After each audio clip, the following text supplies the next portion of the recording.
dans le Seigneur, bonjour. Ce matin, notre thème c'est « Quand Dieu passe, il laisse des traces ». Dites à votre voisin, quand Dieu passe, il laisse des traces. Dans la première lecture de ce jour, l'Éternel dit à Abraham, prends une génisse de 3 ans, une chèvre de 3 ans, un bélier de 3 ans, une tourterelle et une jeune colombe. Abraham prit tous ces animaux, les coupa par les milieux et mit chaque morceau l'un vis-à-vis de l'autre. Mais il ne partagea pas les oiseaux. Les oiseaux de proie s'abattirent sur les cadavres et Abraham les chassa. Au coucher du soleil, un profond sommeil tomba sur Abraham. Et voici, une frayeur et une grande obscurité vinrent l'assaillir. Et l'Éternel dit à Abraham, sache que tes descendants seront étrangers dans un pays qui ne sera point à eux. Ils y seront asservis et on les opprimera pendant 400 ans. Quand le soleil fut couché, il y eut une obscurité profonde et voici, ce fut une fournaise fumante et des flammes passèrent entre les animaux partagés. J'ai déjà expliqué ce texte à maintes reprises. Nous sommes en Genèse 15. Dieu veut conclure une alliance avec Abraham. Et à l'époque, on avait ce rite. Pour conclure une alliance, on prenait les animaux, on les dépiéçait en deux. On mettait un morceau de ce côté, un autre de l'autre côté. Et les contractants, ceux qui concluaient l'alliance, devaient passer entre les animaux dépiécés. Une manière de dire que si je viole cette alliance, que je sois dépiécé comme ces animaux. Alors ici, Dieu demande à Abraham de prendre ces animaux et de les dépiécer. Abraham le fait, mais contrairement à ce qui se faisait dans la conclusion des alliances entre humains, c'est Dieu seul qui passe entre les animaux dépiécés. Abraham ne passe pas. Donc c'est une alliance unilatérale. C'est Dieu qui s'engage à protéger Abraham. Parce qu'il lui dit, sache que tes descendants seront étrangers dans un pays qui ne sera point à eux. Ils y seront asservis, on les opprimera pendant 400 ans. Et puis après on dit, voilà, il annonce toute l'histoire d'Israël. Donc Dieu passe. Dieu conclut une alliance. Et Dieu jure qu'il n'abandonnera pas Israël. Il n'abandonnera pas la postérité d'Abraham. Il n'abandonnera pas Abraham. Il n'abandonnera pas sa postérité. C'est ça l'alliance. Le feu qui passe au milieu des bêtes dépiécées, c'est ça Dieu. Dieu passe au milieu des bêtes. Et on dit, des flammes passèrent entre les animaux partagés. En alliance, que je sois morcelé. Est-ce que vous avez compris? Vous avez compris? Donc l'alliance, le contrat entre Dieu et son peuple. Dieu et son peuple décident, c'est Dieu qui décide naturellement d'avoir une alliance avec Abraham. Alors il fait ça, il le fait passer par ce rite. Nous avons à travers ce texte un vieux rite d'alliance. Les contractants devaient passer entre les animaux dépiécés pour affirmer que le sort de celui qui violerait le pacte serait semblable à celui de ces bêtes démembrées. Le plus frappant dans tout ceci est que Dieu seul passe entre les bêtes partagées. Il ne laisse pas Abraham s'engager. Il s'engage unilatéralement. Le feu qui passe entre les animaux partagés, c'est Yahweh, El Bérit, c'est le Dieu de l'alliance. Le feu dévorant, Hébreux 12, 29. Son passage a des effets dans le long terme. D'où notre thème, quand Dieu passe, il laisse des traces. Ces traces se nomment promesses, alliances, fruits. Quand Dieu passe dans ta vie, il vient avec des promesses. Des fortes promesses. Quand Dieu entre dans ta vie, il vient avec l'alliance. Il ne veut pas te bénir toi seulement. Il veut bénir ta postérité après toi. Dieu ne vient pas pour flirter avec toi. Dieu ne vient pas te faire des aventures. Dieu vient pour rester. Dieu vient pour demeurer dans ta vie, dans ton lignage, dans ta postérité. C'est ça qu'on appelle alliance.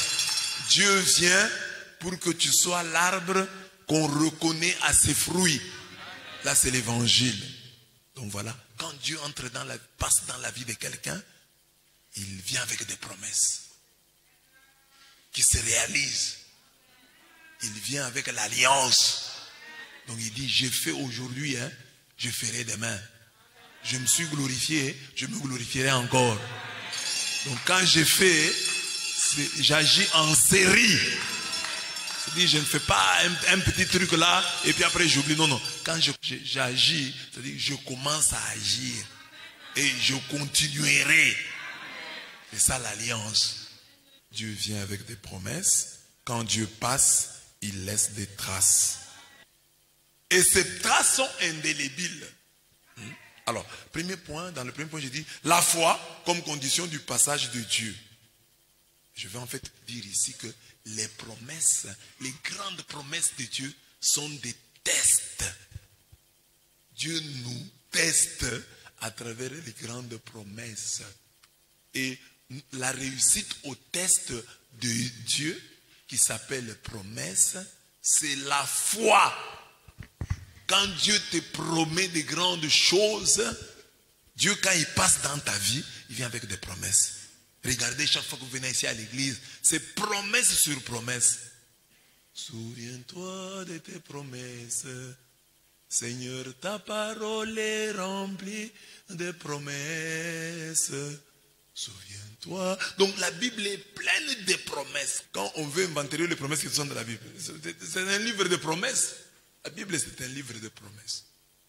Alors la foi, c'est ça. Dieu ne fait que promettre. Alors toi, tu dois croire aux promesses. Regarde ton voisin. Dis à ton voisin, je te donnerai la lune. Est-ce que tu crois? Tu vois, tu ne crois pas. Voilà une promesse. Je vais décrocher la lune. Tu trompes. Tu trompes. Toi, tu vas me donner la lune. La lune t'appartient. Voilà. Ouais. Maintenant, si ça, c'est un homme qui te dit ça, et tu as douté. Mais quand Dieu te dit qu'il va te donner la lune, tu dois croire. Amen. C'est ça. Alors, quand tu crois, tu as réussi au test. Tu as réussi au test. C'est ça le test. Parce qu'Abraham est déjà d'un certain âge. Et Dieu, il vient dans sa vie. Nous sommes au chapitre 15. L'histoire entre Dieu et Abraham a commencé au chapitre 12. Chapitre 12, promesse. Chapitre 13, promesse. Chapitre 15, promesse. Chapitre 16, promesse. Chapitre 17, promesse toujours. Chapitre 18, promesse. Abraham va avoir l'enfant au chapitre 21. Alors qu'il a rencontré Dieu au chapitre 12. C'est une manière de parler. C'est pour dire que tout ce temps-là, Abraham vivait des promesses. Et puis c'est la même promesse là que Dieu lui dit. Ta postérité sera comme les étoiles, comme le sable au bord de la mer. Regardez la promesse. Donc, avec cette femme. Et tel que la Bible explique, donc sa femme était ménopausée et Abraham était devenu impuissant. Quand Abraham était encore puissant là, Dieu ne fait que lui promettre. Donc pendant 25 ans, Abraham n'a que des promesses. Tu auras un enfant. 25 ans. Quand nous nous plaignons là, tu es chrétien, tu viens de croire, oh Dieu me fait attendre. Abraham a attendu, donc Dieu l'appelle à 75 ans. C'est déjà en retard. Il doit quand même agir vite. Parce qu'à 75 ans, il y a encore espoir qu'il puisse avoir quand même un enfant. Mais Dieu le laisse presque pendant 25 ans. Et Abraham a un enfant lorsqu'il devient centenaire. Comment vous trouvez ce Dieu-là? Donc Abraham a attendu. L'ami de Dieu là, il a attendu 25 ans. Dieu le rencontre à son 15 ans et ne fait que lui promettre, Regardez dans ce texte, c'est beau, le texte est très beau. Il lui a déjà promis au chapitre 12, 13, c'était plein de promesses. Alors, en ce jour-là, la parole du Seigneur fut adressée à Abraham dans une vision. Ne crains pas Abraham, ne crains pas. Parce qu'Abraham commençait à craindre déjà. Mais je suis vieux, je vais bientôt mourir. Mais Dieu m'a promis. Et ça ne se réalise toujours pas. Dieu dit, ne crains pas. Je suis un bouclier pour toi. Ta récompense sera très grande. Pas grande, très grande. Dieu te dit cela ce matin. Ta récompense sera très grande. Ce n'est pas un Dieu qui te fait des petites promesses. Parce que les petites promesses sont faciles à réaliser. Comme lui est Dieu, il ne te fait que de très grandes promesses. Ta récompense sera très, très grande. Amen. Dis à ton âme, mon âme, ne crains pas. Yahweh est ton bouclier. Ta récompense sera très grande. Dis à ton voisin, ta récompense sera très grande. Votre récompense sera très grande.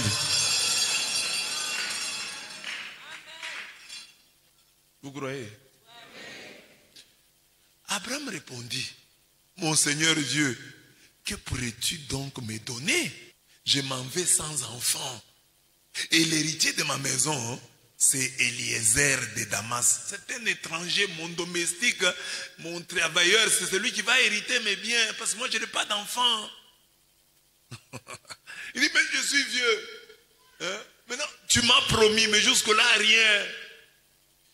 Abraham dit encore, tu ne m'as pas donné de descendance. Et c'est un de mes serviteurs qui sera mon héritier. Alors cette parole fut adressée à Abraham. Ce n'est pas lui qui sera ton héritier, mais quelqu'un de ton sang. Je te donnerai un enfant, quelqu'un de ton sang. Eliezer là te console, mais je te donnerai un enfant. Puis il le fit sortir et lui dit, Abraham, dehors, allons dehors. Regarde le ciel et compte les étoiles, si tu le peux. Et il déclara, telle sera ta descendance. Les gens voient souvent seulement, quand il parle des étoiles, les gens voient le nombre. Non, Dieu ne parle pas seulement du nombre, mais il dit que la descendance, les fils d'Abraham seront des étoiles. Amen. Seront des étoiles. Pas seulement qu'ils seront nombreux comme les étoiles. Ils seront des étoiles. Ils brilleront. Telle sera ta descendance. Telle sera ta descendance. Une galaxie. Abraham, alors quand on lui dit ça, il est âgé. Il a plus de 75 ans. Et on lui dit ça. Écoutez ce que dit la Bible. Abraham eut la foi dans le Seigneur et le Seigneur estima qu'il était juste. Donc le Seigneur va lui dire, ah, mais je te promets ça, tu crois. Parce qu'Abraham crut. Et Dieu vit qu'Abraham venait de croire. Alors que la promesse était très grande. Ta descendance, toi, le presque centenaire, je te promets une descendance aussi nombreuse que les étoiles du ciel, une descendance aussi brillante que les étoiles. Et tu crois. En tout cas, je te mets sur la liste des saints, sur la liste des justes, parce que tu as réussi à ce test. Vous comprenez que Dieu a une autre manière de voir les choses par rapport à nous. Hein? Donc, pour une qualité, la foi, Dieu peut te mettre sur la liste des justes. Alors que nous, les hommes, nous pouvons voir quelqu'un qui a la foi, dès qu'il commet une erreur, nous annulons tout. Amen. Amen. Alors, Abraham crut et, écoutez, la version que vous avez, vous, hein, Genèse 15:6, Abraham crut en Yahweh qu'il le lui compta comme justice. C'est un peu difficile. La traduction de Louis II était un peu compliquée. Abraham eut confiance en l'Éternel qu'il le lui imputa à justice. Mais la Taube et la Bible des peuples, la BDP, sont explicites. Abraham eut foi dans le Seigneur et pour cela, le Seigneur le considéra comme juste. Or, c'est très important que le Seigneur te considère comme juste. Jacques 5,16 dit, la prière fervente du juste a une plus grande efficacité. Donc, il faut que tu fasses des choses par la foi. Hein? On dit la justification par la foi. Donc, tu crois, Dieu te rend juste. Donc Dieu va te donner de grandes promesses auxquelles tu dois croire. Et une fois que tu y crois, Dieu te justifie. Dieu dit, mon fils ici, ma fille ici, je lui ai fait des promesses difficiles. Et elle a cru. Amen. Des promesses difficiles. Elle a cru. Il a cru. C'est un saint. Parce qu'il n'est pas donné à tout le monde d'avoir une telle foi. Sans la foi, il est impossible de plaire à Dieu. Mais alors si quelqu'un a une grande foi, il plaît grandement, il plaît merveilleusement, il plaît vraiment à Dieu. En quoi est-ce qu'Abraham crut et qui poussa le Seigneur à le considérer comme juste? Pourquoi est-ce que la foi d'Abraham est inventée? Pourquoi est-ce que la foi d'Abraham le justifie-t-il? La foi d'Abraham le rend-il juste? La foi d'Abraham le canonise-t-il? Pourquoi? Parce que Abraham a espéré contre toute espérance. Il a espéré là où on n'espère plus là. Oui. Plus de 75 ans. Tu vas avoir un enfant. Tu vas avoir une postérité. Telle sera ta descendance. J'ai quel âge? Espérant contre toute espérance, il crut et devint ainsi père d'une multitude de peuples, selon qu'il est écrit, telle sera ta descendance. C'est d'une foi sans défaillance qu'il considéra son corps déjà mort. Voilà, on dit que le corps d'Abraham était déjà mort. C'est-à-dire Abraham était déjà impuissant, son corps était déjà mort. C'est d'une foi sans défaillance qu'il considéra son corps déjà mort. Il avait quelques 100 ans. Il ne regarda pas son corps qui était déjà mort. Il ne regarda pas le sein de Sarah, mort également. Donc lui, son corps était mort, le sein de Sarah était aussi mort. Et le sein au sein de Sarah mort, et à son corps mort, Dieu dit, vous aurez une postérité. Abraham croit. Abraham croit. Il ne demande pas à Dieu, mais mon corps est mort. Parce que toi, si c'était toi, tu allais d'abord dire, Seigneur, pour que je croie, ressuscite mon corps. Son corps était mort. Le sein de Sarah, mort. Le corps d'Abraham, mort. Mais il croit. Il croit, le corps mort, le sein mort, et lui croit Mordicus. Il croit Mordicus. Alors qu'il avait un corps mort et le sein mort de Sarah. Mais appuyé sur la promesse de Dieu, sans hésitation, dit la Bible, sans incrédulité, mais avec une foi puissante. Il rendit gloire à Dieu, certain que tout ce que Dieu a promis, il est assez puissant ensuite pour l'accomplir. Tout ce que Dieu a promis, il est assez puissant ensuite pour l'accomplir. Voilà pourquoi c'est lui fut compté comme justice. Voilà pourquoi à cause de cela, on le regarda comme un homme juste. Amen, amen. Amen, amen. Mais toi parfois Dieu te promet alors que tu as des bases. Tu as un diplôme et Dieu te promet un travail, tu doutes. Vous êtes allé même à l'hôpital, le médecin dit non, vous allez avoir des enfants, il n'y a pas de problème. C'est une question de patience. Le médecin a dit que soyez seulement patient, le médecin. Et tu doutes. Mais Abraham, le corps mort, le sein de Sarah mort, et Abraham croit que Dieu va faire. Il y a des gens qui ont des grâces auxquelles ils ne croient même pas. Tu as un travail, tu ne crois pas. Tu as ceci, tu ne crois pas. Tu as un mari, tu ne crois toujours pas. Tu as une femme, tu ne crois toujours pas. Tu as même des enfants, tu ne crois toujours pas. Mais Abraham n'avait rien. Il n'avait que la promesse de Dieu. Il crut. Sans incrédulité, sans hésitation. Il crut puissamment. Quand Dieu passe, il laisse des traces. Et il vient avec les promesses auxquelles nous devons croire. Et ce ne sont pas des petites promesses. Hein? Dieu vient avec des grandes promesses. Amen. Amen. La foi fait de nous des justes Lorsque nous espérons contre toute espérance et que nous croyons alors que toutes les conjonctures ne s'y prêtent pas.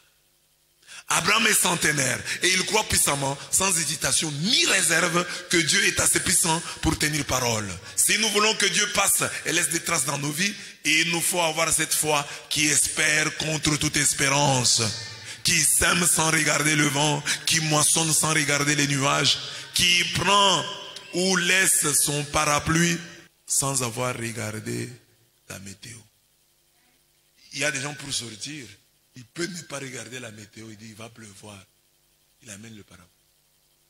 Un autre va dire non, il ne va pas pleuvoir. Il n'a pas regardé la météo, mais il sort. Est-ce que nous avons la foi? Quand est-ce que tu sors avec le parapluie? Et quand est-ce que tu ne sors pas avec le parapluie? Au nom de ta foi. L'épître aux Hébreux est on ne peut plus clair sur ce point. Sans la foi, il est impossible de lui plaire. Car celui qui s'approche de Dieu doit croire qu'il existe et qu'il s'est fait les rémunérateurs de ceux qui le cherchent. Hébreux 11:6. Beaucoup de chrétiens croient plaire à Dieu en faisant ceci ou cela, en évitant ceci ou cela. Ils font fausse route. Ce que Dieu attend en priorité de ses enfants, c'est la foi, c'est la confiance, c'est leur amen à ses promesses les plus folles et les plus absurdes. Hein? C'est quand tu viens à l'église là, tu vois, on donne une promesse, tu dis, mais ça c'est fou. Tu crois. Ça c'est absurde, mais tu crois. C'est ça que Dieu attend de toi, la confiance. Et dans la vie de couple, vous le savez, hein, ce qui blesse le plus, ce qui tue un couple, c'est le manque de confiance. Quand vous avez un mari en qui vous ne croyez plus, vous avez une femme en qui vous ne croyez plus, tout est gâché. Vous n'allez plus bien vivre. Quand tu ne crois pas en quelqu'un, bon, même sa nourriture, il peut m'empoisonner, elle peut m'empoisonner. Vous n'allez plus bien vivre. Alors Dieu maintenant dit, mais comment vous pouvez être bien avec moi si vous ne me faites pas confiance? Donc, il faut d'abord me faire confiance, ça la foi. Tu montes à bord de mon véhicule, tu ne me fais pas confiance. Mais je vais t'enlever. Ou bien je vais faire un geste comme ça, tu crois que je vais t'enlever, tu sautes et puis tu meurs. Je n'ai pas confiance. Donc avant de faire des choses pour Dieu, faites-lui d'abord confiance. Dis à ton voisin, avant de faire des choses pour Dieu, fais-lui d'abord confiance. Fais d'abord, il ne ment pas. Il y a des gens en qui on a confiance. Hein. Quand quelqu'un te dit, je viens demain, il dit, ah, lui ne trompe pas. Je vais te payer demain. Lui ne trompe pas. Mais il y a des gens, on connaît, hein, quand il dit demain. Demande à ton voisin, demain c'est quand? Quand tu vas me rappeler là. Il y a des gens qui ont des dettes des gens, ils ne peuvent dire toujours demain. Bon, viens demain, viens demain. Alors, Abraham eut foi dans le Seigneur et le Seigneur estima qu'il était juste. Puis il dit, je suis le Seigneur qui te fait sortir d'Our en Chaldée pour te donner ce pays en héritage. J'ai une histoire avec toi. Moi, je t'ai fait sortir d'Our en Chaldée et je t'ai donné ce pays en héritage. J'ai quand même déjà fait quelque chose dans ta vie. Crois en moi. J'ai déjà fait mes preuves dans ta vie. Le Seigneur lui dit, prends-moi une génisse. Alors, après lui avoir cheminé avec lui jusqu'à ce point, c'est alors qu'il lui dit maintenant, prends une génisse de 3 ans, une chèvre de 3 ans, un bélier de 3 ans. Alors, passons au rite d'alliance. Pour que tu puisses croire que je vais tenir à ma parole, je vais le jurer devant toi. Je vais te promettre avec serment. Alors voilà pourquoi Dieu passe comme une torche au milieu des bêtes dépiécées. Ces jours-là, le Seigneur conclut une alliance avec Abraham en ces termes. À ta descendance, je donne le pays que voici. Amen. Donc mes bien-aimés, la première chose que Dieu nous demande aujourd'hui, c'est notre foi. Et la foi, c'est imani, Moussouaïli. Imani. Imani, c'est de là que vient le mot Amen. Dieu a besoin de ton fiat. Dieu a besoin de ton Amen. Il ne faut pas négliger le mot Amen. Il ne faut pas penser qu'à l'église, il n'y a que celui-ci et celui-là qui doivent dire Amen. Et que toi, tu es le leader charismatique de notre paroisse, tu ne dois pas dire Amen. Amen, c'est le lieu de l'expression de ta foi. Amen. Ah, il ne faut pas penser que ceux qui disent Amen là sont des bénis, oui, oui. Non. Amen, ça veut dire ce sont des paroles solides. Dieu attend ton Amen. Dieu nous a créés à son image, non? Donc nous ressemblons un peu à Dieu. Alors, maintenant, regarde quand toi tu parles à quelqu'un qui est en train de faire comme ça. Tu seras concentré. Mais pour t'encourager, il faut que quelqu'un dise, même au téléphone, oui, oui, oui, mais pardon. Quand tu t'étais, la personne va commencer à hésiter. C'est ça que Dieu veut. Dieu, quand il te promet, il veut sentir que tu dis,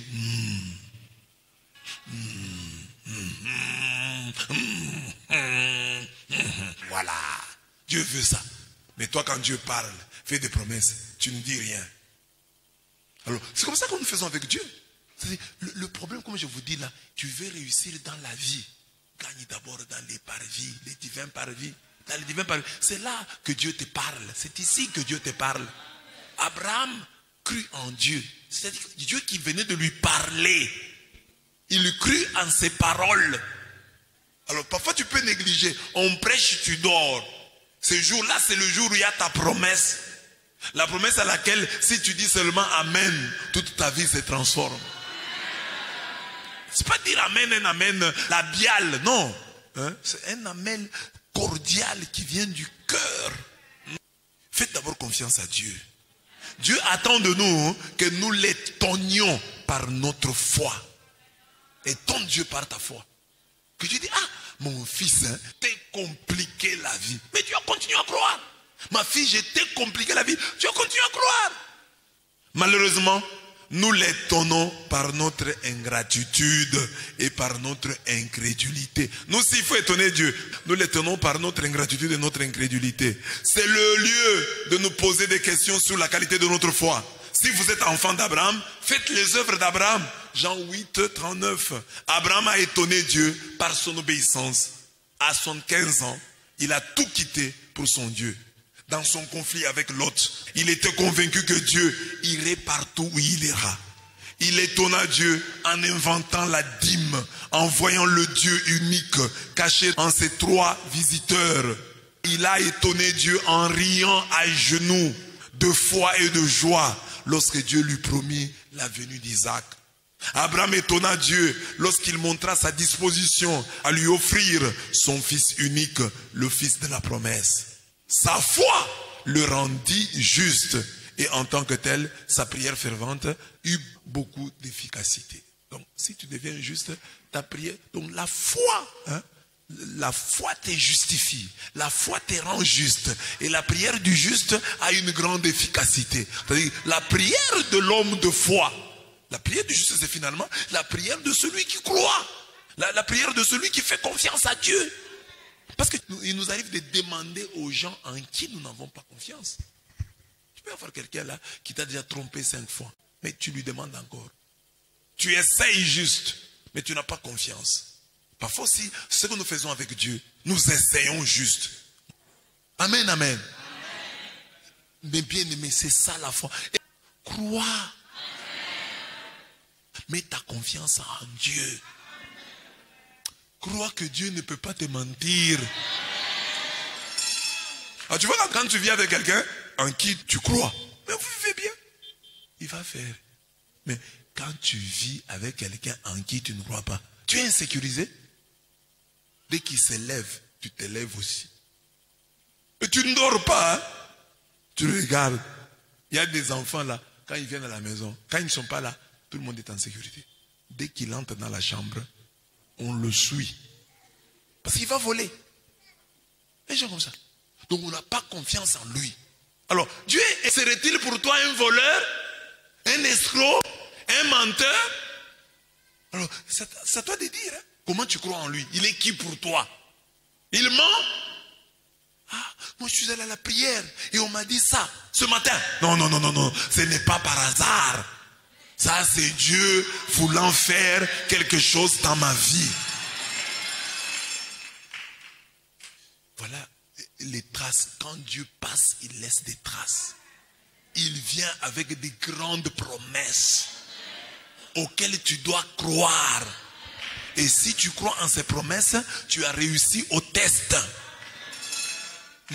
C'est comme ça qu'il commence. Il vient chez toi avec des promesses et tu peux attendre. Abraham qu'on appelle ami de Dieu. Dieu a fait attendre son ami. On prie, on ne voit rien. On paie. C'est ici, c'est là la foi. Donc Abraham, pendant 25 ans, a cru, a persévéré. Alors beaucoup de chrétiens n'ont pas de foi. Il y a des chrétiens ici qui prient encore parce qu'ils ont un travail. Comme cette maman-là dont je vous parle, dit, monsieur l'abbé, tu payes si ma bonne dimanche. Lundi, moi, nanga bella. Ezalaka. Donc pour elle, comme elle avait donné les offrandes dimanche, son enfant ne peut pas tomber malade lundi. Il peut même tomber malade même samedi. Mais pas lundi. Donc ça dit, Dieu a encore les offrandes dans la bouche. Donc tu peux donner les offrandes dimanche et ton enfant tombe malade le lundi. L'enfant peut même mourir. L'enfant peut même mourir. Dieu peut t'envoyer seulement un enfant pour qu'il meure. C'est ça le projet de Dieu. Cet enfant viendra ici, il fera 3 mois, il va mourir. C'est ça le projet. Maintenant, si tu as la foi, dis papa, tu as donné, tu as repris, que ton nom soit loué. Ça la foi. Il faut dire la foi, ça dit que Dieu va tout faire comme moi je veux. Non, c'est Dieu qui est le chef. Mungu chef. Alors, en tant que chef, c'est lui qui décide. Et la foi, c'est d'accepter la souveraineté de Dieu. Il m'a donné, il a repris, que son nom soit loué. Ah, comment Dieu peut permettre ça? Moi, je prie et des choses comme ça nous arrivent. Ah, Dieu t'a dit que si tu pries des choses comme ça, Dieu dit, dans le monde, vous aurez des tribulations. Mais n'ayez pas peur. Prenez courage, j'ai vaincu le monde. Il n'a pas dit que vous n'aurez pas de problème. Vous aurez des tribulations. Et puis il n'a pas dit souffrance. Tribulation. Dans ce monde, vous aurez des tribulations. Mais prenez courage. J'ai vaincu le monde.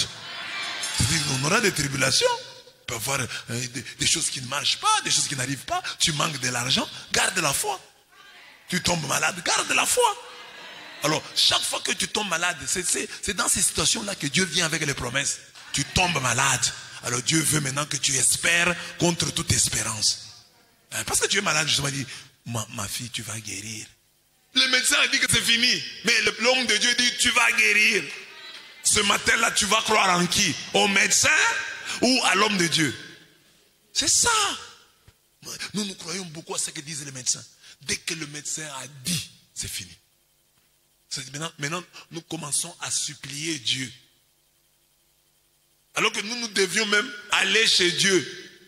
Aller chez Dieu pour qu'il révoque ce que le médecin a fait. Amen, amen. Amen, amen. Combien de fois n'avons-nous pas eu dans nos vies des fausses alertes? Hein? Tu as par exemple mal au dos ici. Tu crois que cette maladie va rester dans ton corps. Et après, elle disparaît. Et quand elle disparaît, tu oublies. Alors que le jour où tu as eu ça, tu es parti sur Google et consulté. Hein? Google, mal au dos, comme un feu. C'est quoi? Google a dit cancer, c'est pas de la colonne vertébrale. C'est fini. Ça, c'est le cancer. En tout cas, c'est tellement. Ce que je sens là, c'est ce que Google a dit. C'est ça, vraiment, c'est ça le cancer. Et puis après, c'est passé 1 année, 2 ans, 3 ans. Il n'y a plus cette douleur-là. Tu n'as jamais dit merci à Dieu, tu n'as jamais reconnu, mais c'est passé. Mais c'était une fausse alerte. Amen. Donc, les diables qui te connaissent peuvent même entrer dans le microscope, dans l'échographie. Hein? Il peut entrer là-bas et dire des choses pour que tu te décourages. Donc, quand un médecin dit, demande à Dieu. Mais toi, tu dis quoi? Ça, c'est ce que le médecin a dit. Mais toi, comme Dieu, tu dis quoi? C'est ta parole à toi qui compte. C'est ce que tu dis qui se réalise. Et même quand c'est Dieu qui a dit, la foi va te pousser encore à prier. Parce que Ézéchias, c'est Dieu qui lui a dit, tu vas mourir dans 3 jours. Mais il ne s'est pas laissé faire. Il a prié et Dieu a changé. Est-ce que tu comprends ce que c'est que la foi? La foi, ça veut dire une amitié avec Dieu. Dieu est devenu ton ami. Ton ami vraiment, que quand il dit, non, même si tu as dit non, papa, même non, ça ne peut pas se faire comme ça, non. Ça, tu as dit, mais il y a des gens qui sont comme ça. Il y a des gens, quand ils ne vous aiment pas, dès que vous dites un petit rien, ils se retirent. C'est ça la foi. C'est-à-dire, Dieu a dit, mais je ne crois pas. Dieu a dit, je me dis non, c'est un test. C'est ça. Tu as la foi. Tu vas persévérer. Même les garçons, il y a des garçons ici qui sont rejetés par des filles. Ils ne se fatiguent pas. Ils sont toujours en train d'espérer contre toute espérance. Mais pour Dieu, vous vous découragez. Ah, Dieu a dit ça. Mais on a dit que je vais mourir. Comme le médecin a dit ça, et je ne vais pas avoir d'enfant. Et Dieu, le médecin a dit ça. Un prophète a dit ça. Donc c'est fini. Pourquoi quand c'est une femme qui te dit ça, tu persévères? Un homme qui te dit ça, tu persévères? Pourquoi?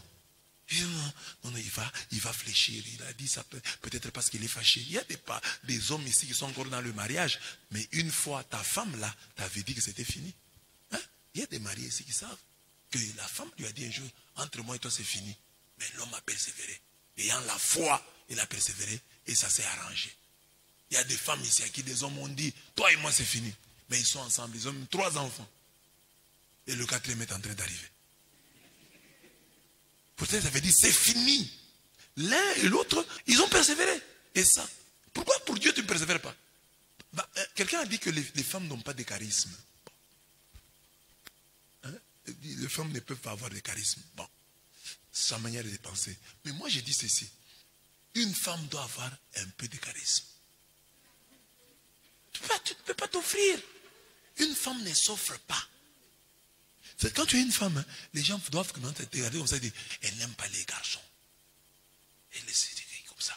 Maintenant là, tu attires les gens. Mais toi là, tu es cool. Une fille qui est là, qui cause avec les garçons sur des insanités. Non? Comme je dis là, une fille qui s'intéresse à un garçon. Ah, toi, j'ai appris que tu sors avec tel. Maintenant, avec tel, vous continuez toujours.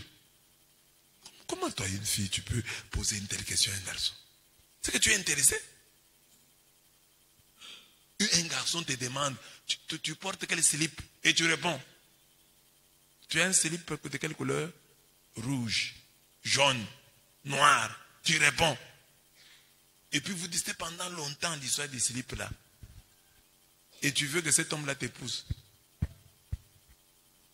Parce que quand tu t'offres facilement à un garçon, le garçon va dire que tu t'offres aussi facilement aux autres. Comme tu t'es offerte à lui, tu vas aussi encore t'offrir aux autres. Les garçons, c'est ça.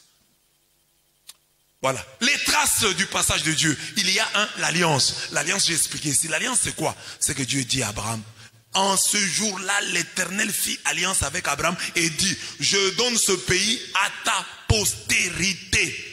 Depuis le fleuve d'Égypte jusqu'au grand fleuve. Au fleuve d'Euphrate, le pays des Kéniens, des Kénisiens, de Cadmoniens, des Étiens, des Phérésiens, des Raphaïm, des Réphaïm, des Amoréens, des Cananéens, des Girgasiens et des Jébusiens. Donc Dieu conclut une alliance avec Abraham. Et il dit quoi? Je donne ce pays à ta postérité. Ça l'alliance. C'est-à-dire, toi tu es béni. Est-ce que tes enfants le seront-ils? L'alliance, ça veut dire que ce que Dieu a mis dans ta vie continuera dans la vie de tes enfants. C'est-à-dire, ce ne sera pas quelque chose qui va... ce n'est pas une amitié qui s'arrête. C'est une amitié qui s'inscrit dans la durée. Parce que à quoi bon réussir dans la vie et savoir qu'après toi, tes enfants vont mourir de faim? David dit, j'ai été jeune, j'ai vieilli. Je n'ai point vu le juste abandonné, ni sa postérité mendiant son pain. Est-ce que tu seras heureux là où tu seras, si au ciel ou en enfer? Bon, en enfer c'est évident. Tu vois tes enfants trimés. L'alliance c'est ça.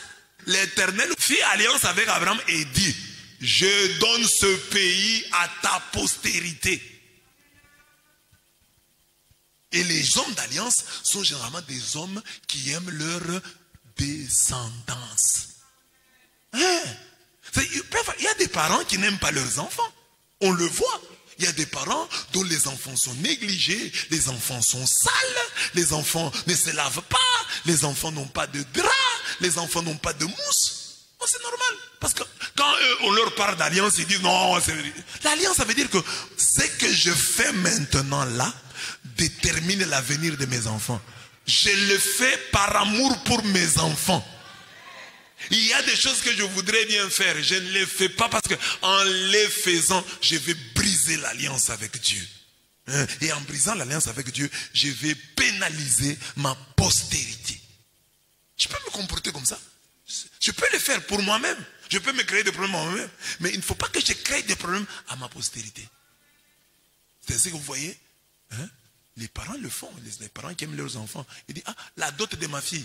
Qu'elle aille chez celui qui doit la consommer. Je ne veux même pas la garder ici une nuit.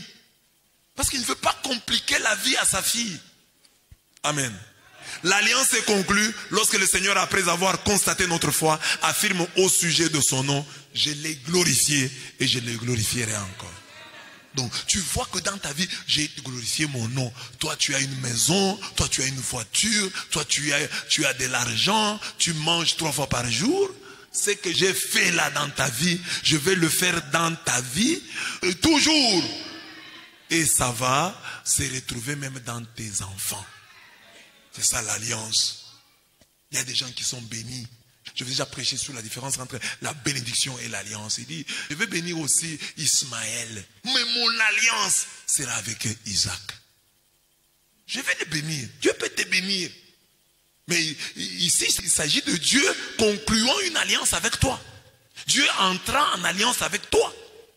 Psaume 37, 25 à 26. On parle d'alliance lorsque la bénédiction, la grâce nous colle à la peau et passe à notre postérité, passe à nos enfants.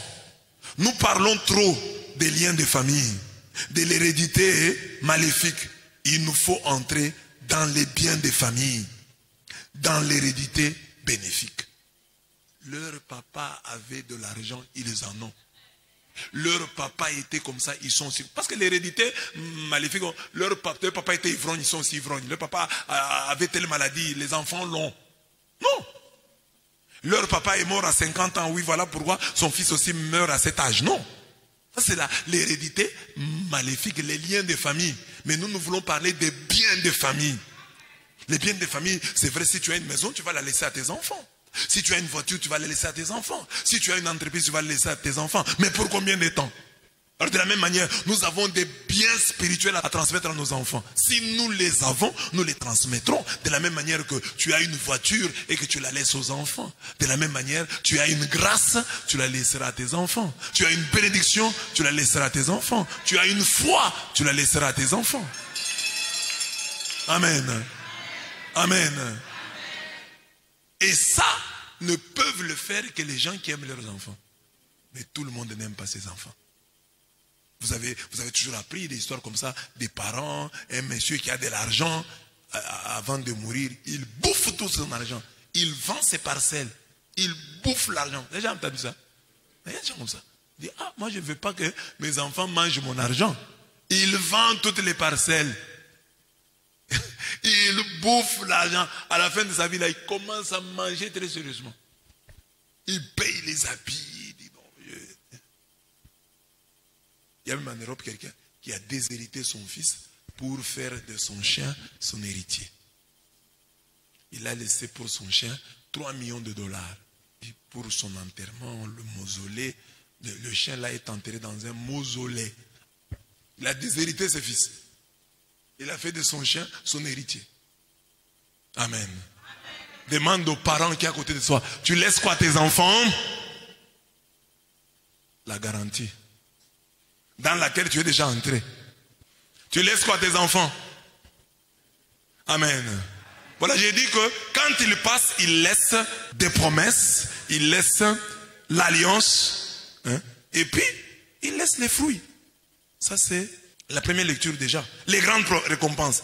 Les premiers mots du Seigneur à Abraham dans la première lecture sont très intéressants. Ne crains pas Abraham, je suis un bouclier pour toi, ta récompense sera très grande. Donc Dieu va nous récompenser. Quand il passe dans nos vies, il vient avec les récompenses. On dit il vient bientôt, il vient nous récompenser. Ce matin qu'il te récompense. Ce matin qu'il te paye. Si nous les hommes, si l'État congolais peut payer, que dire de Dieu? Je vois toujours des gens là qui viennent, oh mais savez, on nous a la dîme. Alors si quelqu'un peut donner la dîme, c'est qu'on lui a payé. C'est qu'il a reçu son salaire. Mais maintenant, si le monde, ton employeur là, te donne quand même ton salaire, même si ce salaire-là n'est pas régulier, même si ce salaire n'est pas consistant, mais il se bat pour te les donner. À combien plus forte raison Dieu? Quand il vient avec des récompenses. Il vient avec le salaire. Je ferai de toi une grande nation et je te bénirai. Je rendrai grand ton nom. C'est à ta descendance que je donnerai ce pays. Voilà ce que Dieu te promet. Ne crains pas. Oh, l'âge avance. Oh, je suis en train de vieillir. Dieu sait. Je ferai de toi une grande nation et je te bénirai. Je rendrai grand ton nom. Voilà les bénédictions qui sont là. Faire de toi une grande nation, te bénir, rendre grand ton nom, j'ai déjà expliqué ça. C'est à ta descendance que je donnerai ce pays. Abraham commençait à se contenter d'Eliezer, son serviteur. Chaque fois que l'homme s'habitue, l'homme tombe dans la routine, il s'habitue à ces mauvaises choses-là. Il s'habitue à sa maison, il s'habitue à sa voiture. Donc on s'habitue à Eliezer. Abraham dit non, j'ai Eliezer. Mais c'est ton domestique. Bon, je le considère un peu comme mon fils. Je me contente de lui. Non! Ton véhicule que tu as là, c'est Eliezer. Ta maison là, c'est Eliezer. Dieu veut faire de grandes choses. Dieu veut te donner Isaac. Ne te contente pas d'Eliezer.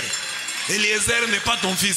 Et tu vois, après Eliezer, Dieu lui a donné Ismaël, encore provisoire.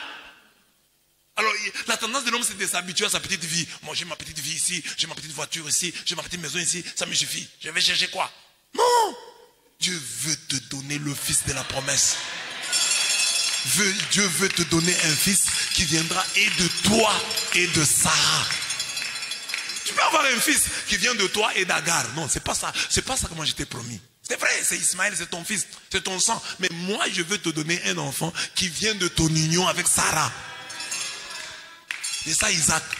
Le fils qui t'apportera le sourire. Isaac signifie le sourire. Tu vas sourire. Amen. Donc ne te contente pas de ta petite vie. Oh, moi, je mange comme ça, ça me suffit. Je bois comme ça, ça me suffit. Il y a une vie plus belle que celle que tu as. Il y a une vie plus brillante que celle que tu as. Ne te contente pas d'Eliezer. Le Dieu des grandes récompenses dit ne t'arrête pas à Eliezer. C'est pas parce que Eliezer est serviable, Eliezer est gentil, que tu commences à dire bon, c'est comme mon fils. Non. Amen, amen. Alors, c'est ça, les récompenses de Dieu. Ce n'est pas Eliezer, c'est Isaac. Dieu se présente à Abraham comme le Dieu des fruits, le Dieu des récompenses. Et qu'est-ce qu'une récompense? C'est l'avantage accordé à quelqu'un en considération des mérites particuliers d'une bonne action, d'un service rendu. Le contraire de récompense, c'est châtiment, c'est peine, punition. Il ne vient pas avec les punitions, il vient avec les récompenses. Le châtiment est plus célèbre chez les croyants que la récompense. Quand Dieu passe, il promet des récompenses, des grandes récompenses, des très grandes récompenses. Mais lorsque nous hésitons, il nous dit, regardez ce que vous avez, votre offrande, votre sacrifice. Vous avez déjà quelque chose, une génisse de 3 ans, une chèvre de 3 ans, un bélier de 3 ans, une tourterelle et un pigeonneau. C'est déjà la preuve que je suis présent et agissant en vos vies. Mais pour que vous soyez vraiment rassurés, je vais ajouter à ma promesse et à ces prémices, je vais vous faire du bien. Sache aujourd'hui que l'Éternel, ton Dieu, marchera lui-même devant toi comme un feu dévorant. C'est lui qui les détruira, qui les humiliera devant toi. Et tu les chasseras, tu les feras périr promptement, comme l'Éternel te l'a dit. Donc l'Éternel passe devant nous comme le feu. C'est comme ça qu'il se manifeste dans la vie d'Abraham. Il dit, bon, mais Abraham, tu veux que je te bénisse? Bon, mais regarde déjà, tu as quand même une chèvre, tu as un taureau, tu as un bélier. Donc je suis déjà là, mais je vais me glorifier encore. Alors comment je fais? Je passe devant toi comme le feu des dévorants. Pour te dire que tes ennemis là, parce que la terre, Dieu lui a dit que la terre n'appartenait pas à Abraham. Dieu promet à Abraham et à sa postérité une terre qui n'était pas la leur. Il dit que je vais depuis le fleuve d'Égypte jusqu'au grand fleuve, au fleuve d'Euphrate, les pays des Kéniens, les pays des Kénisiens, les pays des... Pourquoi est-ce que Dieu promet-il à Israël une terre qui ne lui appartient pas? C'est pour nous parler à nous. Que partout où tu vas là, la terre là ne t'appartient pas. Tu es, jusqu'aujourd'hui, Israël n'a pas encore hérité sa terre totalement. Il se bat. Et c'est la terre que Dieu lui a donnée. Israël est un type qui parle de ta vie, qui parle de ma vie, de la vie de tout un chacun. Sur cette terre, Dieu te promet toujours des territoires occupés. Ton mari est un territoire occupé. Ta femme est un territoire occupé. Parce qu'avant toi, la femme avait un monsieur qu'elle aimait. Mais c'est ce monsieur-là qui l'a refusé. Et elle s'est repliée sur toi. Faute de mieux. Mais tout le temps, elle pense à ce monsieur-là. Alors pour ça, il faut que tu prennes ces territoires occupés. Parce que si tu ne fais pas ça, on va les prendre. Partout où tu vas, au travail, à l'école, c'est territoire occupé. Tu travailles au travail, les gens disent non, nous avons eu tel chef. Lui, il faisait comme ça. On va te comparer à tes prédécesseurs qui ont déjà occupé le cœur de ceux avec qui tu travailles, de tes subalternes. Alors, tu dois te battre pour faire oublier ton prédécesseur. Territoire occupé. Alors, il faut te battre. Territoire occupé. Faire penser toujours que mon mari, c'est un territoire occupé. Je ne sais pas qui il aimait vraiment. Je ne sais pas pourquoi il s'est replié vers moi. Cette femme, c'est un territoire occupé. Je ne sais pas qui elle aimait vraiment. Et finalement, elle s'est repliée sur moi. Alors il faut que je me batte autrement. Il faut que je prépare bien pour lui. Il faut que je sois gentil avec lui. Parce que non seulement c'est un territoire occupé par les prédécesseurs, mais c'est déjà un territoire préoccupé par les successeurs. Donc le territoire n'est pas préoccupé, c'est-à-dire occupé d'avance. Parce que au travail où va ton mari, il y a des femmes qui peuvent être gentilles avec lui. Bonjour patron. Patron, est-ce que vous avez pris du thé? Alors que la femme à la maison là n'a pas cette attention-là. Il y a des femmes qui ne sont pas attentionnées. Hein. Son mari peut avoir une chemise comme ça, sans bouton, elle n'est pas attentionnée. Le mari rentre comme ça, et les chaussures sont sales, elle ne nettoie pas. Mais elle va au travail là, une servante lui dit, patron, donnez-moi un peu vos chaussures. Je vois qu'elles sont poussiéreuses. Et le mari prend les chaussures, il donne des essuies très bien là, les essuies commencent à devenir brillants. Parce que l'attention se voit, même vis-à-vis des papas, vis-à-vis des mamans, vis-à-vis de l'attention. Il va penser à qui? Il peut aimer la femme là, seulement pour la propriété. Parce que vous ne savez pas, toutes les femmes croient qu'on les aime pour leur visage. Ne vous trompez pas. Hein? Détrompez-vous. Il y a des femmes qu'on peut aimer pour les travaux ménagers. Elle fait seulement bien. Quelqu'un peut tomber amoureux d'une femme à cause de sa cuisine, parce qu'elle prépare bien. Parce qu'il y a des filles ici qui négligent, hein, qui ne savent pas préparer et qui veulent aller dans les mariages. Amen. Amen. Non, je suis fille, moi je sais, je suis belle, je marche bien. Hein, je marche bien, j'ai un beau corps, ça suffit. Non! Est-ce que tu sais préparer? Donc apprenez aussi à préparer. Parce que le monsieur là, il mange. C'est pourquoi je parle territoire préoccupé. C'est-à-dire que le territoire occupé d'avance par des successeurs. Donc il est allé quelque part manger. Ton mari mange. Il mange à gauche, il mange à droite. Alors, s'il va là, il apprécie. Quand tu es sur Internet là, tu vois, toi tu es fille, voir les films pornographiques, hein, voir les concerts. Tu peux voir comment servir, comment dresser la table. Tu vas sur Internet pour voir ça. Je vous ai déjà dit ça. Les vins. Les vins. Je dis, je vais apprendre des notions sur le vin. Il y a quel type de vin? Comment c'est? Parce que si tu sais dire, Google, comment servir le vin? Quel type de vin pour la table? Toutes les questions là sont abordées. Tu vas apprendre. Tu lis un article, un deuxième, troisième. Tu retiens, c'est comme ça, c'est comme ça. Tu as appris. Tu vas dans le mariage, tu connais. Maintenant, ton mari va aller quelque part là, il trouve une fille, hein, une jeune fille, plus belle que toi, et qui connaît ça. Alors, il va l'aimer parce qu'il gagne un peu. Hein. Toi, il t'aime, tu ne sais pas servir. Mais l'autre fille là, hein, il ne l'aime pas encore, mais sait servir. Bon, qu'il l'aime et qu'elle le serve. La guerre est compliquée. Donc, il faut se préparer déjà aujourd'hui. Qui veut la paix, prépare la guerre. Donc, les filles qui veulent la paix dans leur mariage, préparez la guerre. On prépare la guerre en apprenant à préparer. Pas seulement à préparer, il y a beaucoup d'autres choses. Hein. C'est laver. Parce que les filles, les femmes n'aiment pas quand on dit les femmes qui ne se lavent pas, ils se fâchent. Oui, mais moi je dois dire, les femmes aussi doivent se laver. Il ne faut pas se contenter de ce que vous êtes. Lavez-vous. Lavez-vous, purifiez-vous. Ah non, moi je suis une fille, donc je me lave déjà. Tu ne te laves pas assez. Il y a des gens qui se lavent sans être propres. Il s'agit d'être propre. Il y a des filles seulement, mais regarde seulement comme ça, celle-ci ne se lave pas suffisamment. Mais on doit dire ça. Alors il faut te laver. On va dire, là, je vais dans le mariage comme ça. Le mari, là, le garçon, là, te voit de loin. Mais maintenant, là, tu seras dans ses bras.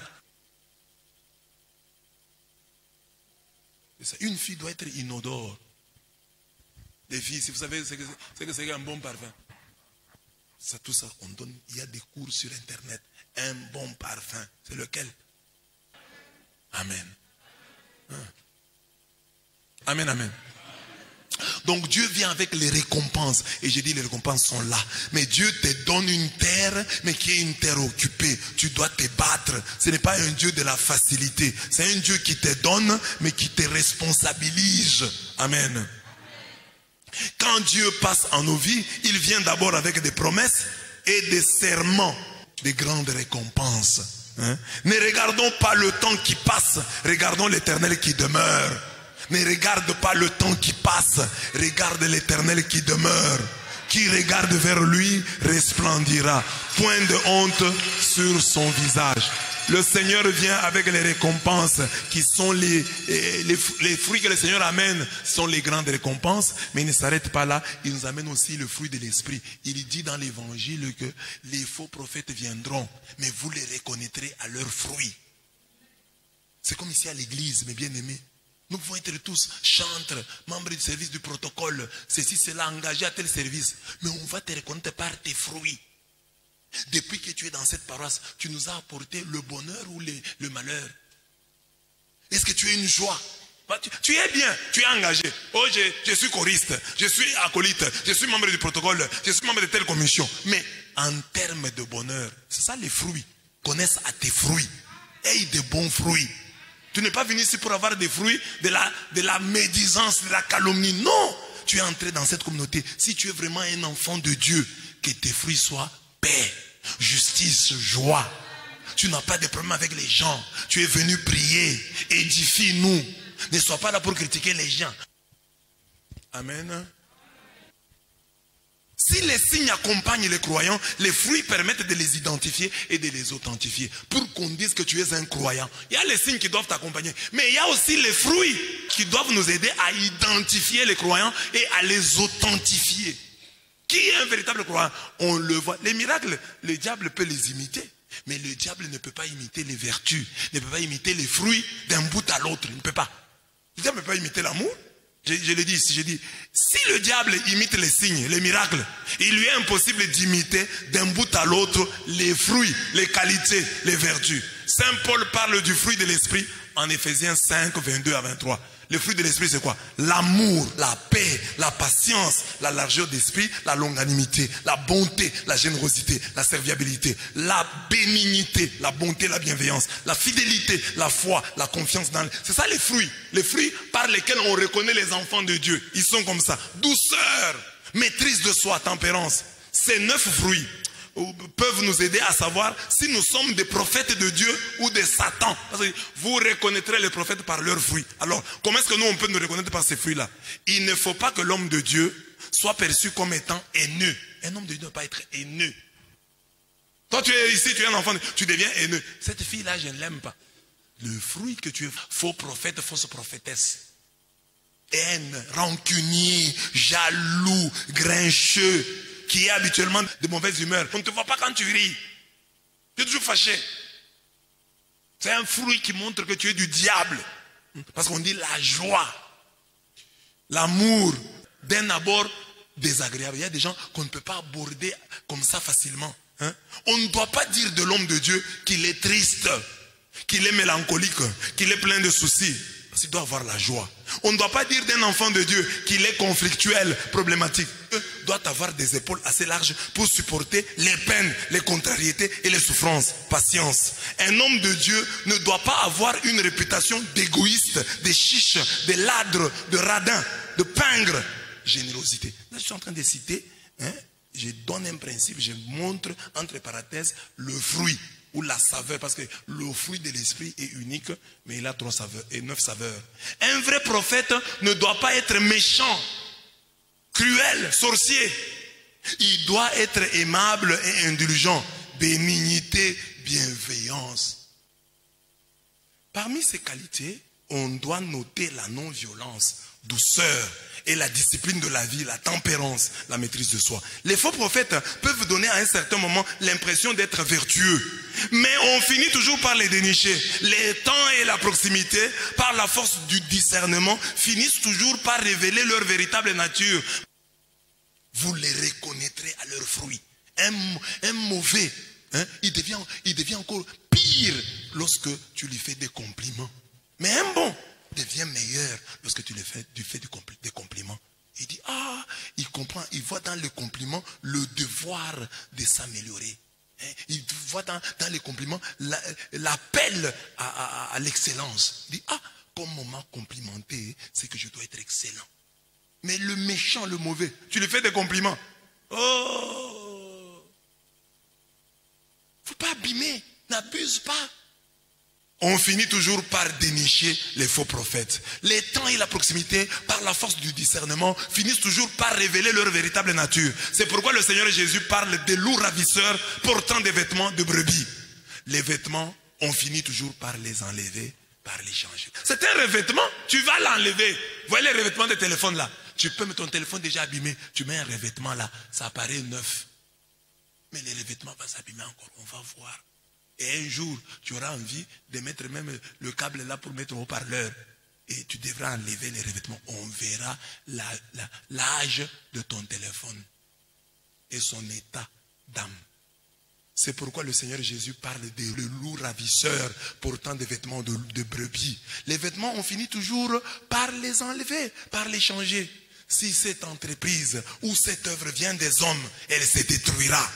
Mais si elle vient de Dieu, vous ne pourrez la détruire. Il y a des gens ici qui sont indestructibles.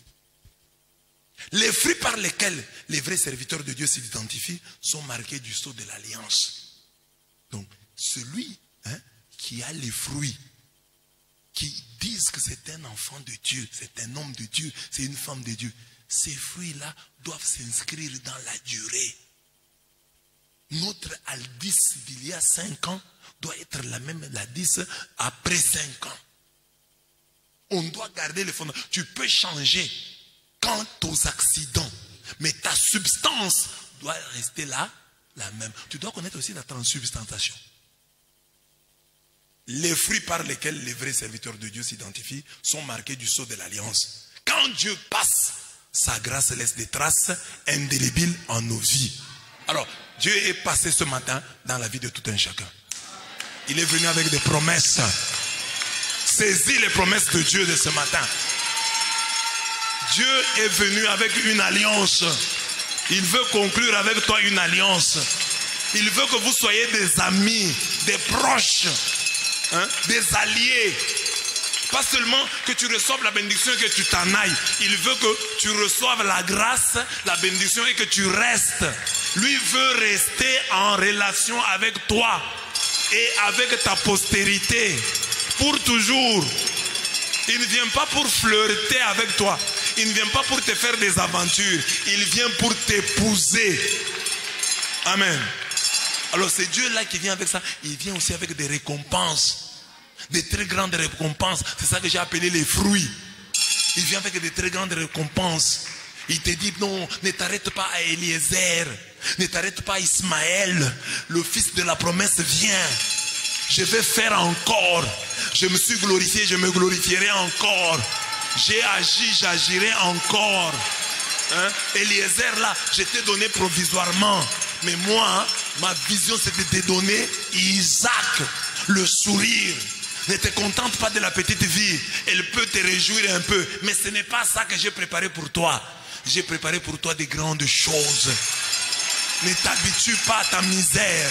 Ne te compare pas aux autres. Je dépasse mon voisin, je dépasse ma voisine, donc je suis bien. Non. Dieu ne te bénit pas par rapport aux autres. Dieu te bénit par rapport à sa puissance, par rapport à sa grandeur. Par rapport aux autres, tu es déjà bien.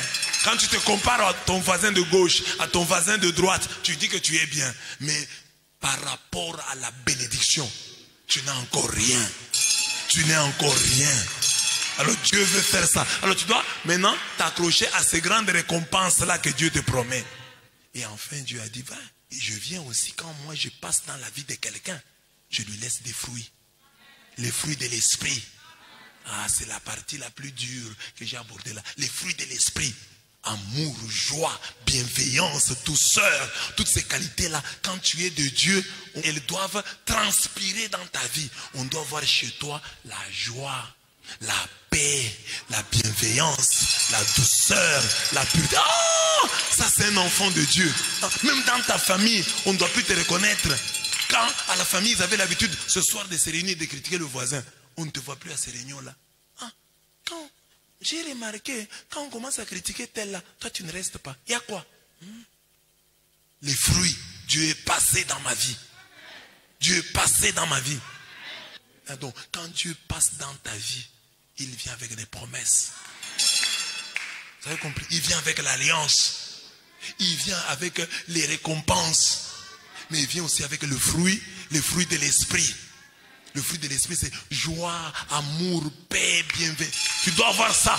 Les qualités là qui font que on puisse t'aimer ici dans la communauté. On puisse dire, non, ça c'est une grâce que Dieu nous ait donnée telle. Non, nous sommes heureux de la voir. C'est ça. Quand Dieu passe dans ta vie, il y a ça. Mais quand vous voyez dans la vie de quelqu'un, il n'y a pas ça. Dieu n'est pas encore passé dans sa vie. Mais pourquoi il est toujours comme ça? Des problèmes conflictuels, des problèmes. Ah non, non. Dieu n'est pas encore passé dans sa vie. Est-ce que Dieu est déjà passé dans ta vie? Ah, si Dieu passe dans ta vie, qu'on le voit à travers les fruits. Surtout, le dernier point, les fruits de l'esprit. Sinon, tu es un faux prophète, une fausse prophétesse, une fausse femme de Dieu, un faux homme de Dieu. Or, il faut que tu sois un vrai homme de Dieu. Que tu sois une vraie femme de Dieu avec les 9 fruits de l'esprit. C'est un seul fruit, mais avec 9 saveurs. Parce que c'est ça la meilleure interprétation. Parce que quand nous disons 9 fruits, quelqu'un peut se contenter d'avoir un fruit. Alors qu'ici on dit, c'est le fruit de l'esprit, il est amour, il est joie, il est paix. Donc c'est le même fruit là. Tu dois l'avoir. Donc c'est un fruit avec 9 saveurs. Donc où tu l'as ou tu ne l'as pas. Donc tu dois avoir. Le fruit a les 9 goûts là. C'est les 9 goûts d'un seul fruit de l'esprit. Donc quand l'esprit est en toi, tu as les 9 vertus là, tu les as. Joie, bienveillance, paix, amour, tu as tout ça en toi. Alors tu ne vas pas créer des problèmes ici. Amen. Est-ce que vous avez compris? J'ai parlé pour que quelqu'un se convertisse. Si quelqu'un se convertit, je serai le plus heureux. Que Dieu vous bénisse.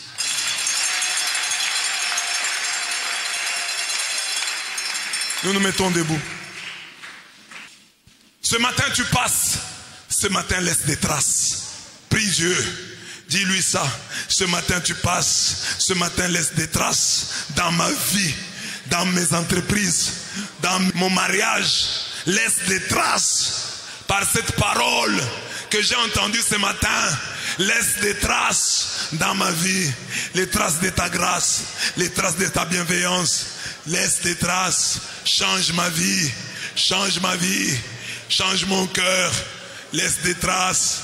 Toi le Dieu qui passe et qui laisse des traces. Merci Seigneur. Merci mon Dieu.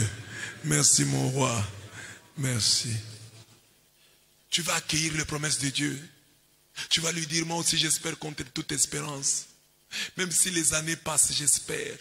Même si les choses se compliquent, j'espère en toi. Je compte sur toi.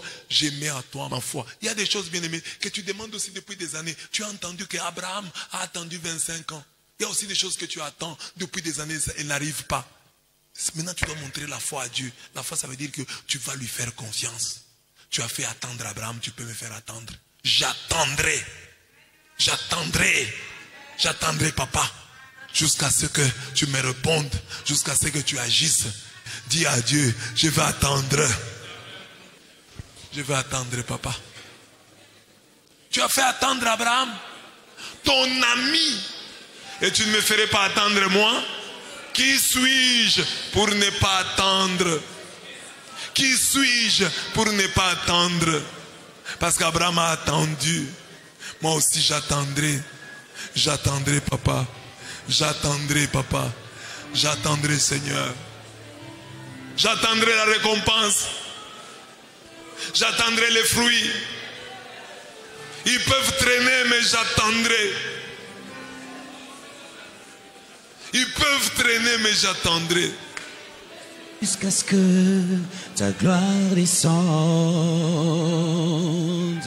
J'attendrai jusqu'à ce que ta gloire descende. J'attendrai, j'attendrai jusqu'à ce que ta gloire descende. Elia, oh Elia, Elia, moi j'attendrai, j'attendrai jusqu'à ce que ta gloire descende. J'attendrai, J'attendrai, j'attendrai, oh ta gloire descende. J'attendrai, j'attendrai, oh jusqu'à ce que ta gloire descende. Tu vas dire, toujours dans la même logique d'attendre. Abraham, la mort dans son corps, la mort dans le sein de Sarah, Abraham a attendu. Nous allons penser à tous les couples qui n'ont pas d'enfants. Pour qu'ils ne se découragent pas, qu'ils n'aillent pas à gauche et à droite chercher un enfant. Qu'ils les attendent. Parce qu'Abraham a attendu. Oh, il n'y a pas d'enfant, allons chercher les féticheurs. Il n'y a pas d'enfant, allons à gauche, à droite. Abraham a attendu. Et quand son heure est arrivée, il a mis au monde. Il a eu le fils de la promesse. On va nous entonner tout ce chant-là. Nous allons prier pour tous les couples qui n'ont pas d'enfants, tous les couples qui ont des problèmes d'infécondité, de stérilité secondaire. Que Dieu agisse, que Dieu leur donne des enfants. Malgré ce que les médecins ont dit. Les médecins du temps d'Abraham ont dit, Abraham est impuissant. Les médecins du temps d'Abraham ont dit, Sarah ménopausée. Mais malgré ça, Dieu leur a donné Isaac.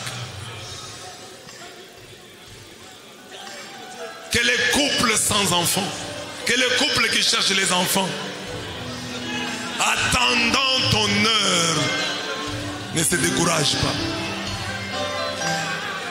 Abraham, la mort dans le corps, a attendu.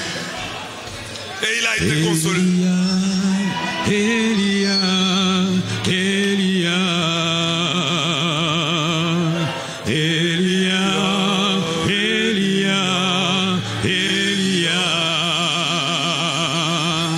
j'attendrai jusqu'à ce que ta gloire descende. J'attendrai jusqu'à ce que ta gloire descende. Elia, Elia, Elia, Elia, Elia, Elia, oh Elia, Elia. J'attendrai, j'attendrai, j'attendrai jusqu'à ce que ta gloire descende. J'attendrai, j'attendrai jusqu'à ce que ta gloire descende. Tu vas bénir Dieu pour les Eliezer que tu as dans ta vie. Ta maison là c'est Eliezer. Ta voiture là c'est Eliezer. Mais Dieu dit, ne te contente pas de ça. Moi, je t'ai promis une étoile, des étoiles. C'est pas Eliezer. Eliezer est de Damas. Mais je t'ai promis un enfant qui sortira du sein de ton épouse bien-aimée. Tu vois, Dieu passe d'Eliezer à Ismaël. Eliezer, Ismaël et puis Isaac. Eliezer, tout à fait étranger. Mais Ismaël, quand même, il vient d'Abraham, mais pas de Sarah. Mais à la troisième étape, c'est là qu'intervient Isaac, qui vient d'Abraham et de Sarah, de père et de mère. Que Dieu fasse la même chose pour toi. Nous avons du travail, nous avons des affaires. Mais tu ne vas pas t'arrêter là-bas, papa. Même si on peut passer par Ismaël. Eliezer et Ismaël. Kolo mimorisa,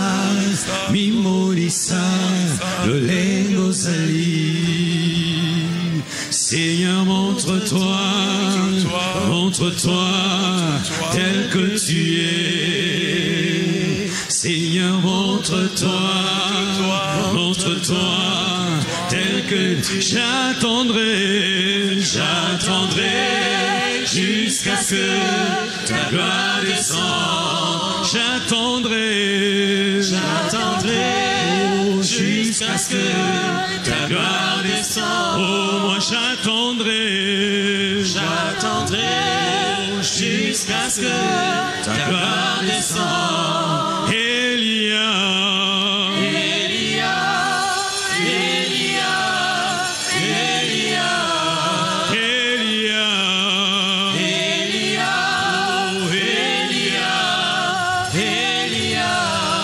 j'attendrai jusqu'à ce que ta gloire descende. J'attendrai jusqu'à ce que ta gloire descende. J'attendrai. Elia.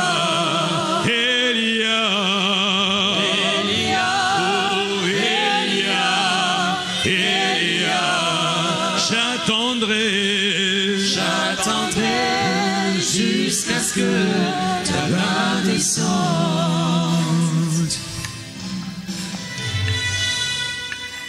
Il y a quelqu'un, bien-aimé, qui doit prendre une décision ce matin. De changer. De ne pas tomber dans le piège du méchant. Que non, moi, je suis venu à l'église pour prier, mais comment je commence à prendre une autre orientation? Non, je dois prendre une décision. C'est urgent. Il est urgent que tu prennes une décision pour sauver ta vie. Tu dois sortir de Sodome, tu dois sortir de Gomorrhe ce matin. Tu as dit non, ça je n'aime plus. Je faisais ça, je trouvais que c'était bien. Maintenant, je me rends compte que ce n'est pas bien. Moi, je ne suis pas venu ici pour créer des problèmes. Je suis venu ici pour chercher Dieu. J'ai des combats dans ma vie. Je dois gagner les combats de ma vie. Je ne dois pas commettre cette erreur-là. Seigneur, merci de me réveiller. Merci, Seigneur, de m'inviter à changer ce matin. Je prends la décision de ne plus reprendre ce que j'ai fait, ce que j'étais en train de faire. Prie le Seigneur. Prie le Seigneur.